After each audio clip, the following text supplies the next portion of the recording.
to all you Virgos, and welcome for your monthly horoscope already for August 2014. Now, August is a time where there is in particular a very special aspect going on, and it's for all of us, but of course for every special sign it's in its own house and different house. So we have to look what it means in particularly for you Virgos. And the second thing that is, and the aspect that I'm talking about is the conjunction between Saturn and Uranus. Secondly, it's your new moon for the Virgos. It's for some Virgos happy birthday already. And there's also the Jupiter and the Venus conjuncting each other. And a couple of other things. But let's get started with what is exactly the Saturn in conjunct Uranus. So Saturn is in your third house, which is a very communicative house, and Virgos like that. Virgos like to understand things, and the third house is in general a house of understanding, and understanding situations, understanding very practical stuff as well. And but in general it can be what's life all about, and it can be learning something new. Saturn has been there for quite a while, and with Saturn there it means on the positive side you can work very, very hard on your speech, on your communication, on learning something new or teaching yourself and going very deep and very focused. That's the positive side. The negative side is negative thinking. With Saturn in the third house, the house of thinking and the house of communicating, it can also mean that one sees things too deeply and too dark, you could say. So it's either one side or the other, a bit of a mixture there. And Saturn is going direct, so that's a good thing. And it's its last pieces of up until the end of the year in Scorpio there. And so it inconjuncts Uranus now for the whole month. That's the most important aspect actually, in general of course.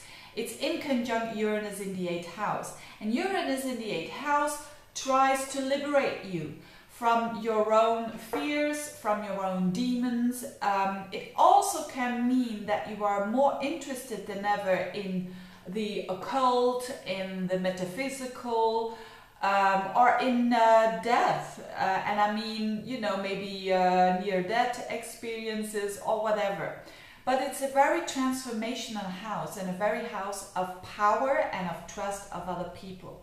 So there was Uranus working for quite a while, and will still be going on working for quite a while.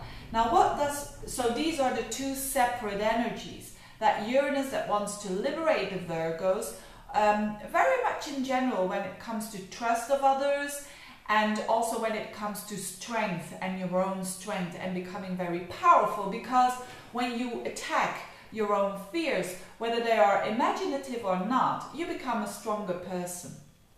Now the inconjunction normally is an aspect that I don't really look at, but when it's between two outer planets it's very significant. And the inconjunction is an energy that is a bit between an opposition, which is an opposition is 180 degrees. Two planets are 180 degrees aside of each other. And it's also between the trine, which is a very nice energy and which is 120 degrees. So the inconjunction of Scorpio and of Aries is 50 degrees, which is the inconjunction. Now, what does it mean? An inconjunction always is a bit between, as I said, between an opposition, and the word itself says it, you know, an opposition, and between a trine. And it's quite, it's not easy to merge those two planets. In other words, Saturn and Uranus, there is a link and a telephone line, you could say, between those two planets, and for everybody it's not easy to merge them, and it's not supposed to merge them. So what's the energy of Saturn? Saturn is restrictions, it's limitations, it's going slow, is conservative. And what is Uranus? Uranus is new, the new, progressive, wants to liberate. It's very open. So these two planets in itself already clash, you could say, the new and the old.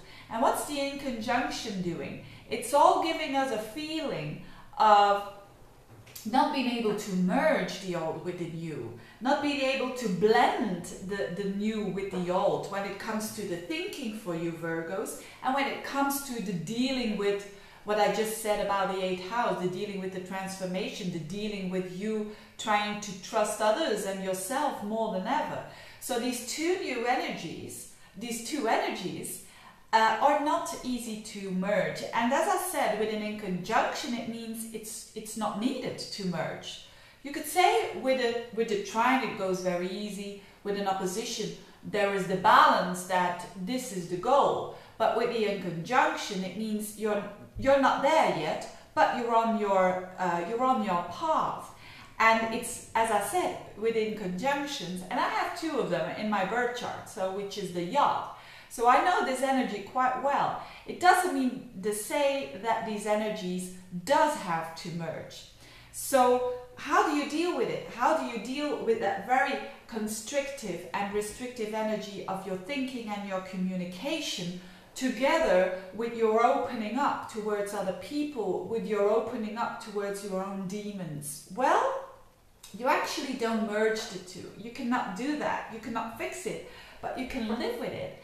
And this is what the in conjunction is supposed to do. It's supposed to give you that feeling of, you know, there is the old and there is the new, and you can't merge it. You need to live with it as it is, and maybe in the future, and probably 90% in the future, you will be able to merge. So you will be able to communicate about your transformations. But now is not the time yet, as long as these two planets are in an in conjunction.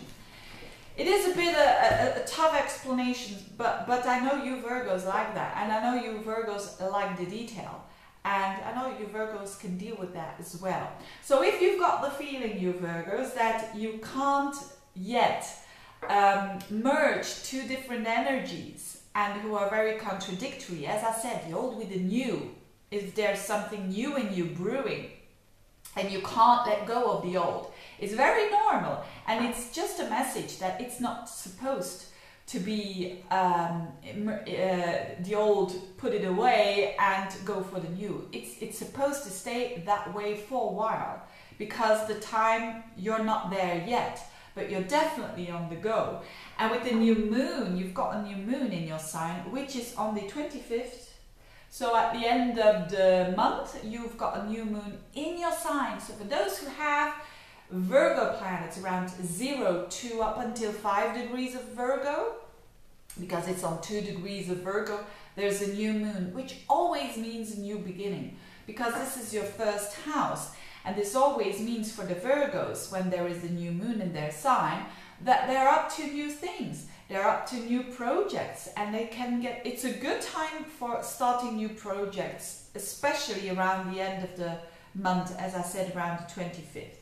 And Mercury, your ruler, is going quite fast forwards now, and it's in the sign of Leo, the first half of the month, and then it goes into your own sign, Mercury, in Virgo, as from around about the 16th of August. So this means that the things that you are not clear about yet, that will clear itself around the middle of the month. So things will become way clearer for you, and you will be able to communicate what you want. But as I said, there's the in conjunction of Saturn and Uranus, so be patient if you want to communicate about the things that are very intimate to you. Time will come, but now is the time to launch new things if you want to, and it can be a new relationship, it can be a new project, it can be something new that you want to do as a hobby, whatever.